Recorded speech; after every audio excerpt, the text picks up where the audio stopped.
Nestes locais, Jesus pregou e realizou seus milagres. Aqui ele viveu, morreu e tornou a viver.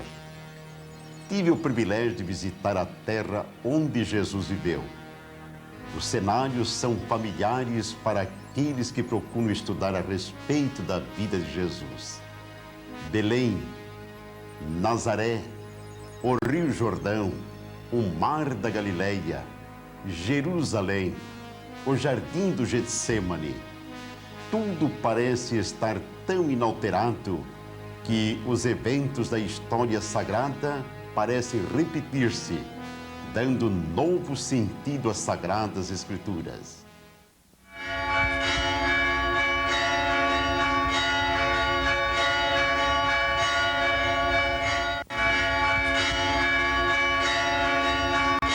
Sinos de Belém na Igreja da Natividade. A Basílica da Natividade é um complexo onde se destacam a Torre dos Cristãos armeno-ortodoxos, à direita do vídeo, no centro a Torre dos Gregos Ortodoxos e à esquerda a dos católicos latinos ou franciscanos. Ao centro está a Esplanada Justiniana, quase sempre com muitos turistas que aqui vêm para visitar o local onde nasceu o Salvador Jesus. A porta da entrada foi reduzida na época das cruzadas. É estreita e baixa. Todos têm que se encurvar para entrarem e saírem da igreja. Esta porta foi diminuída quando as comunidades cristãs tiveram que tomar a decisão de não permitir que os turcos entrassem na igreja montados em cavalos ou camelos. Entrando por esta porta, chegamos ao interior da basílica. Há divisões, cabendo um santuário ou capela para cada um dos 3 grupos cristãos ali representados. O local do nascimento de Jesus está assinalado por uma estrela de prata fixada no chão. E nela pode-se ler a frase em latim: aqui da Virgem Maria nasceu Jesus Cristo. O lugar está sob a custódia da Igreja Ortodoxa, que não permite nenhuma imagem de escultura ou pintura. Segundo a tradição, este era o lugar da manjedoura. Maravilhamo-nos do sacrifício do Salvador em permutar o trono do céu pela manjedoura e a companhia dos anjos que o adoravam pela dos animais da estrebaria. A presunção e o orgulho humanos ficam repreendidos em sua presença. Pudemos subir à Torre da Natividade e ficarmos junto aos grandes e velhos sinos. Dali contemplamos as colinas de Belém e cenas de singela beleza subiram ao nosso pensamento. Ali há quase 2000 anos atrás, os pastores vigiavam seus rebanhos durante as silenciosas horas da noite e ouviram as boas novas proferidas pelos anjos. Na cidade de Davi vos nasceu hoje o Salvador, que é Cristo Senhor. Achareis o menino envolto em panos e deitado numa manjedoura. Naquela noite memorável, sob os céus de Belém, os anjos cantaram: glória a Deus nas alturas, paz na terra, boa vontade para com os homens. Quem dera que a família humana pudesse reconhecer esse cântico, e a humanidade seria mais compreensiva, mais amável e menos egoísta. Da torre também pode-se ver ao longe o Heródium, um monte onde o rei Herodes construiu uma fortaleza para ser a sua sepultura. Foi Herodes quem ordenou a morte das crianças em Belém, pois queria matar a Jesus. Abaixo do piso da Basílica da Natividade, há uma gruta que se diz ser a cova onde Herodes mandou jogar os corpos das crianças de 2 anos para baixo. Ali os arqueólogos descobriram uma grande quantidade de esqueletos de crianças já petrificados. Verdadeiramente foi um dos mais radiantes dias que a humanidade já conheceu, há mais de 19 séculos do passado, em que o Salvador do mundo foi colocado em uma humilde manjedoura. 100 quilômetros ao norte de Belém fica a cidade em que Jesus se criou. E habitou numa cidade chamada Nazaré, para que se cumprisse o que fora dito pelos profetas: ele será chamado Nazareno. Acontece que seus pais costumavam ir todos os anos a Jerusalém para a festa da Páscoa judaica. E tendo ele, Jesus, já 12 anos, subiram a Jerusalém segundo o costume do dia da festa. A cidade de Jerusalém, em sua parte antiga, é toda murada, com 7 portas distribuídas ao longo dos seus 4 quilômetros de muro. Eles têm uma altura que varia de 10 a 20 metros, e por cima deles pode-se circular em quase toda a sua extensão. Aqui está um mapa de Jerusalém, onde podemos observar suas portas. A porta de Herodes é a entrada para o bairro cristão e muçulmano. A porta de Damasco é uma das portas principais da parte árabe. Aqui funciona um verdadeiro centro comercial. Ali há sempre muita gente em circulação. A Porta Nova é outra entrada do lado árabe. Esta é a Porta de Jafa, uma das principais do lado judeu. Existe uma rua ao lado com grande movimento de carros. É a principal ligação com o lado moderno de Jerusalém. Porta de Sião, na parte mais elevada de Jerusalém, local do Monte Sião, tão falado na Bíblia Sagrada. Outra famosa porta é a Porta do Esterco. Aqui era a entrada para a cavalariça do rei Salomão.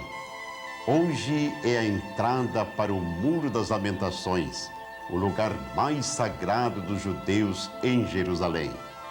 Finalmente, a Porta dos Leões, também chamada Porta de Santo Estevão, pois se acredita que Estevão, o primeiro mártir do cristianismo, tenha sido apedrejado junto dela. Existe ainda uma outra porta, mas está completamente fechada. É a Porta Dourada. Através da Porta dos Leões, se chega até a Mesquita de Omar, também chamada de a Cúpula da Rocha. Segundo a tradição, neste local se erguia o Templo de Jerusalém. O Templo da Rocha, hoje ali construído, é um edifício que domina toda a cidade com a sua cúpula dourada. Debaixo deste edifício encontra-se a rocha que se acredita ter servido de alicerce para o altar no qual os sacerdotes ofereciam sacrifícios nos templos de Jesus. Essa rocha é o pico natural do Monte Moriá, aceito tradicionalmente como o local onde Abraão sacrificou o cordeiro em lugar de seu filho Isaque. O Templo de Salomão, que esteve em ruínas por muitos anos, foi reconstruído por Herodes. Por isso, nos dias de Cristo, o templo deveria ter esta aparência. Esta maquete do Templo de Herodes se encontra próximo a um hotel nas cercanias de Jerusalém. Outro local, na realidade o mais importante para os judeus, é o Muro Ocidental. Parte desta muralha é chamada de o Muro das Lamentações. Isto é tudo o que resta dos antigos muros que cercavam o templo de Herodes. Judeus de todo o mundo vão para ali fazerem suas orações e realizarem suas comemorações especiais. O escritor judeu Argon, Prêmio Nobel de Literatura do ano de 1966, escreveu o seguinte: a muralha ocidental, vestígio de nossos tesouros dos dias antigos, que Deus em sua infinita misericórdia permitiu que permanecesse para nós, tem altura de 12 homens, simbolizando as 12 tribos de Israel. A muralha é construída de enormes pedras e elas permanecem ali sem qualquer cimento, mantidas unidas. Eis a última relíquia daquele grandioso templo, pois a glória passou, mas nos faz lembrar o desvelo de um rei em construir uma casa para Deus, cujos ensinamentos e influências que dela emanariam deveriam contagiar a todos os habitantes da terra. Já adulto, Jesus abandonou o calmo e conhecido ambiente de Nazaré e dirigiu-se para o vale do Rio Jordão, no deserto da Judéia. A Bíblia Sagrada diz que João Batista batizava perto de Salim, porque havia ali muitas águas. E Jesus foi batizado por João Batista no Rio Jordão. Ainda hoje, às margens do Rio Jordão, se realizam cerimônias batismais de vários grupos cristãos. Após o batismo, Jesus saiu da água e abriram-se os céus, e desceu sobre ele o Espírito de Deus como pomba, e uma voz vinda do céu disse: este é o meu Filho amado, em quem me comprazo. Logo após o seu batismo no Rio Jordão, Jesus, cheio do Espírito Santo, foi conduzido pelo Espírito ao deserto. São Lucas, capítulo 4, versículo 1. Esta é a cidade de Jericó, a cidade das palmeiras e tamareiras. Junto às ruínas da antiga cidade, pode-se avistar o tradicional Monte da Tentação, onde Jesus foi tentado. É uma montanha alta, sem nenhuma vegetação, toda feita de rochas e pedras. Um quadro triste e desolador. No local tradicional da primeira tentação de Cristo, há um mosteiro encravado na montanha. Dizem as Escrituras que Jesus, após ter resistido às seduções de Satanás, o demônio o deixou e vieram os anjos para junto dele, trazendo conforto e alimento. Mar da Galileia, cenário onde ocorreram vários episódios da vida de Jesus. É conhecido também como Mar de Tiberíades, o Lago de Genezaré, pois é um mar de águas doces e mede aproximadamente 20 quilômetros de comprimento por 12 quilômetros de largura. Suas águas são azuis e tranquilas, mas frequentemente acontecem tempestades devido ao corredor de ventos do lado noroeste e pelo fato de estar em uma depressão. Ao olhar para o Mar da Galileia, vieram à lembrança as palavras ditas por Jesus aos seus discípulos há quase 2000 anos atrás. Vinde após mim e eu vos farei pescadores de homens. Partindo de Tiberíades, do lado oriental do Mar da Galileia, está uma elevação chamada Monte das Beatitudes, ou Monte das Bem-aventuranças. Aqui Jesus proferiu o seu mais conhecido discurso, chamado de o Sermão do Monte, registrado nos capítulos 5, 6 e 7 do Evangelho de São Mateus. Este é um local muito agradável, de céu aberto, de onde se avista quase a totalidade do Mar da Galileia. Esta é a Capela das Beatitudes, que tem uma estrutura...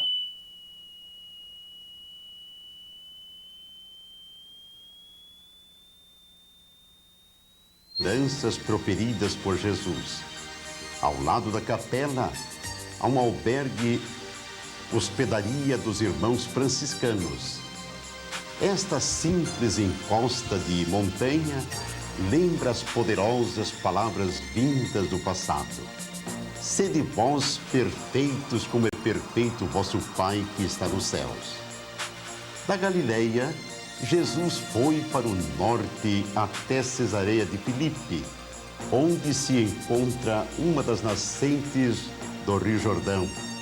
Foi perto daqui que Jesus perguntou aos seus queridos discípulos: E vós, quem dizeis que eu sou?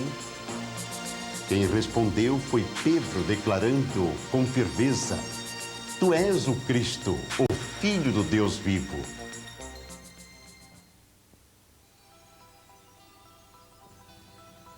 O pastor conhece cada uma de suas ovelhas, e elas também o conhecem. Isto ainda acontece hoje como foi nos dias de Jesus.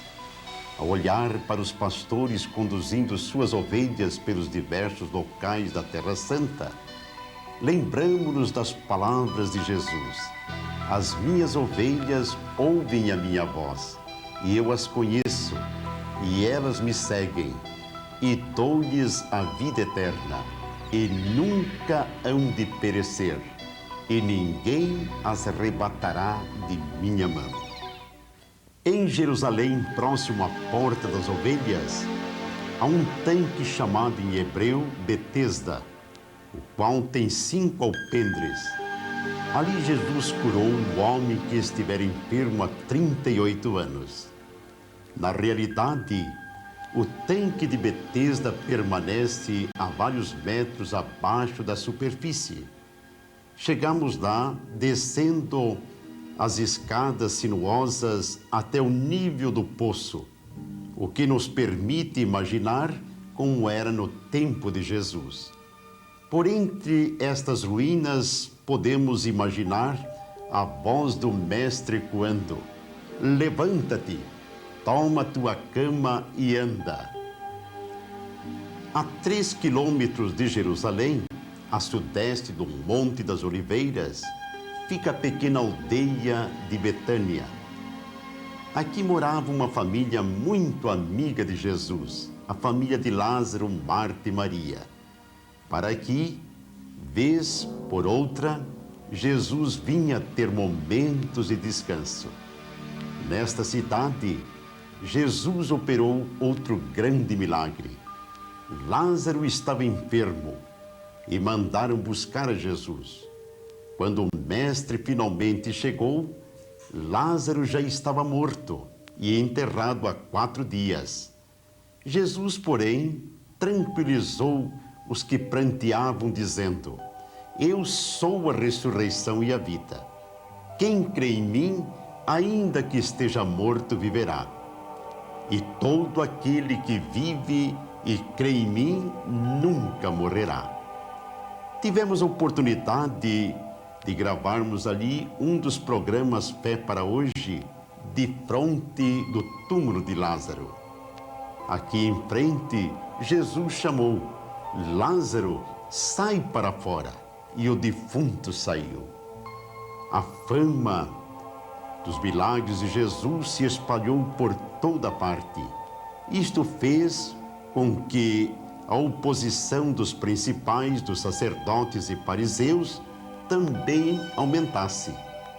E subindo Jesus a Jerusalém, chamou à parte os seus 12 discípulos, e no caminho disse-lhes: Eis que vamos a Jerusalém, e o Filho do Homem será entregue aos príncipes dos sacerdotes e aos escribas, e o entregarão aos gentios para que dele escarneçam, e o açoitem e o crucifiquem, e no terceiro dia ressuscite. Esta é a igreja de Betefagé, no lado ocidental do Monte das Oliveiras. Recorda o local onde Jesus montou no jumentinho para sua entrada triunfal na cidade de Jerusalém. No interior desta igreja, há uma pedra que, diz a tradição, foi usada por Jesus para subir no jumentinho. No altar-mor, há uma grande pintura que mostra Jesus caminhando solenemente para Jerusalém, montado num jumentinho.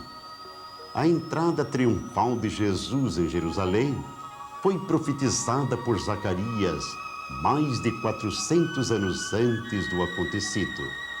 Diz o profeta: alegra-te muito, ó filha de Sião, exulta, ó filha de Jerusalém.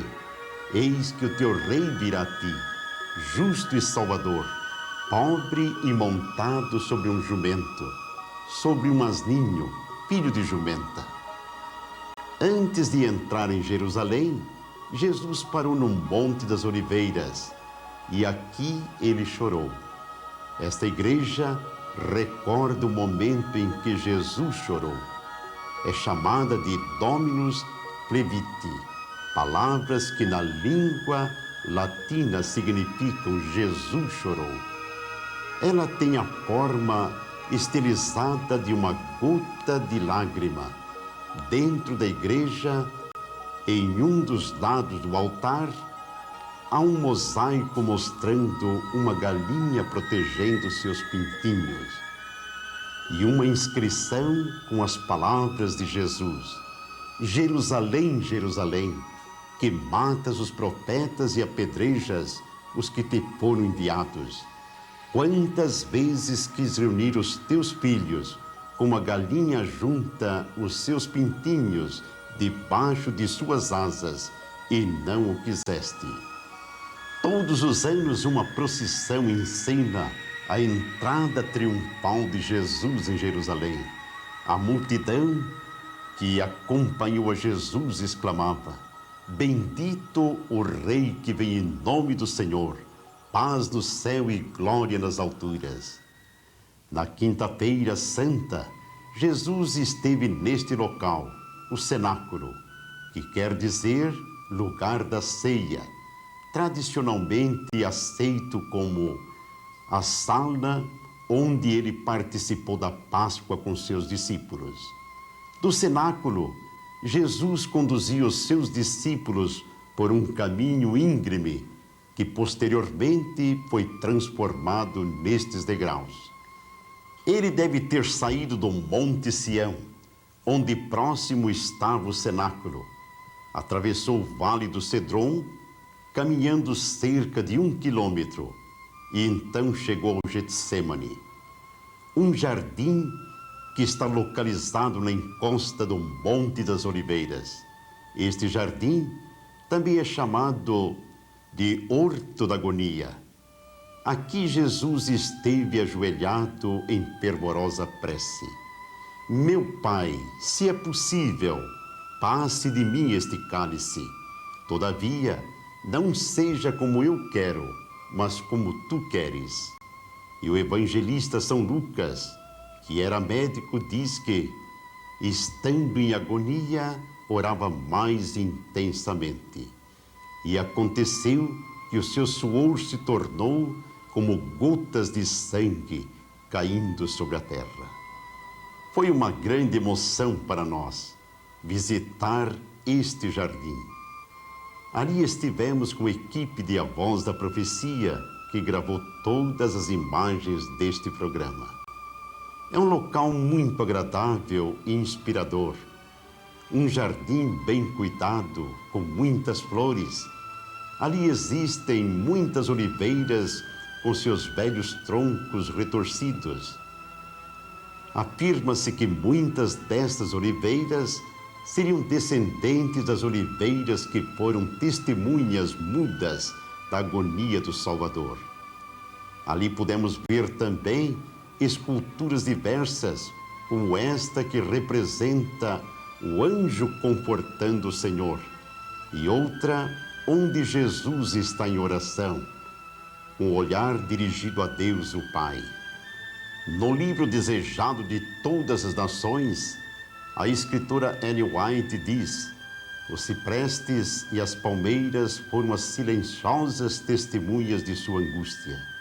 Dos folhudos ramos caía denso orvalho sobre o seu corpo prostrado, como se a natureza chorasse seu autor, sozinho em luta contra os poderes das trevas. O tremendo momento chegara, aquele momento que decidiria o destino do mundo. Via Dolorosa. A Via Sacra em Jerusalém. São lugares sagrados percorridos por Jesus em sua trajetória desde o Getsêmani até o Calvário. A Via Dolorosa é composta de 14 locais que marcam os principais acontecimentos da Paixão de Cristo. Neste gráfico do livro Jesus no seu tempo, da editora de Seleções, temos a Via Dolorosa em linha vermelha pontilhada. Começa praticamente no Getsêmani e termina no Gólgota. Jesus foi preso no Getsêmani e levado ao Palácio Antonina. Aqui era a Torre Antônia. Foi construída por Herodes o Grande, na parte baixa chamada Litóstratos. Julgaram, maltrataram e condenaram Cristo à morte. Esse lugar marca a coroação de Jesus com a coroa de espinhos que fez sangrar a sua santa fronte. Após a condenação, Pilatos trouxe Jesus a este local e apresentou à multidão proferindo as palavras: Ex homo, eis o homem. Depois deram uma cruz para Jesus. É comum hoje vermos pessoas que cumprem promessas carregando uma cruz pela Via Dolorosa. Várias procissões percorrem a Via Sacra diariamente.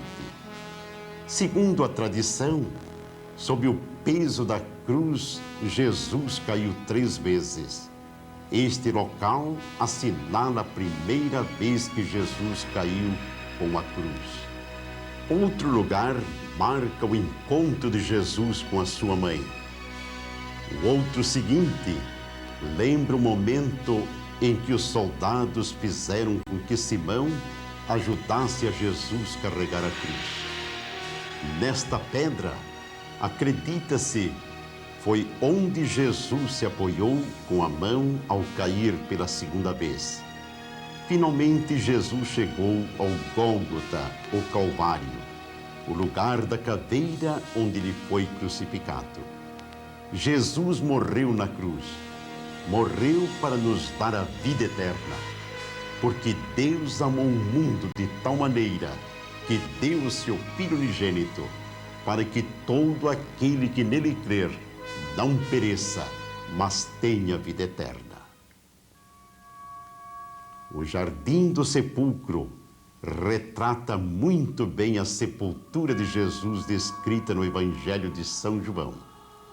É um jardim com muitas flores, linda vegetação, com pássaros, recantos pitorescos, tudo muito bem cuidado. Há muitas evidências de que este é realmente o local onde Jesus foi sepultado e do qual ressuscitou glorioso. É uma sepultura cavada na rocha. A sepultura de Jesus foi fechada rolando-se uma grande pedra sobre a entrada. Aqui há um trilho onde se rolava a pedra para fechar o sepulcro.